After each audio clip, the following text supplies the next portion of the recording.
নতুন রূপে ফিরল আদি। এই মুহূর্তে স্টার জলসার অন্যতম জনপ্রিয় ধারাবাহিক গৃহপ্রবেশ ধারাবাহিকটির গল্প খুব দ্রুত এগিয়ে চলছে। গল্প খুবই জমজমাট এবং ইমোশনাল হলেও টিআরপিতে কোনোভাবেই এগিয়ে আসতে পারছে না। শুরুতে একটু টিআরপিতে এগিয়ে থাকলেও আস্তে আস্তে অনেকটাই পিছিয়ে পড়ে। বর্তমানে হিউজ গ্যাপে টিআরপিতে পিছিয়ে রয়েছে। তবে এবার টিআরপি বাড়াতে ধারাবাহিকে নিয়ে আসা হয়েছে নতুন চমক।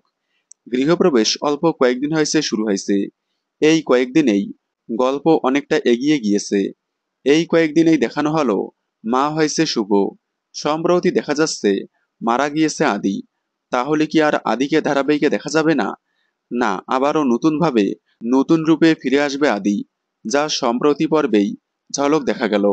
আদি নতুন রূপে ফিরে আসার সাথে সাথে নতুন চরিত্র অ্যাড হয়েছে ধারাবাহিকে। মানে শুভ এবং আদির জীবনে তৃতীয় ব্যক্তি হিসেবে এন্ট্রি নিয়েছে ডক্টর মোহনা সেন। মোহনা সেনের ভূমিকায় দেখা যাবে জনপ্রিয় অভিনেত্রী কৌশাম্বী চক্রবর্তীকে। মোহনা সেন আদিকে সুস্থ করে তুলবে, তবে হয়তো আদি স্মৃতি হারাবে। পরে আস্তে আস্তে মোহনা সেন আদিকে ভালোবেসে ফেলবে। তবে শেষ পর্যন্ত দেখা যাক কি হয়। দেখতে থাকুন গৃহপ্রবেশ, সোম থেকে রবি ঠিক রাত 8:30টায় স্টার জলসায়।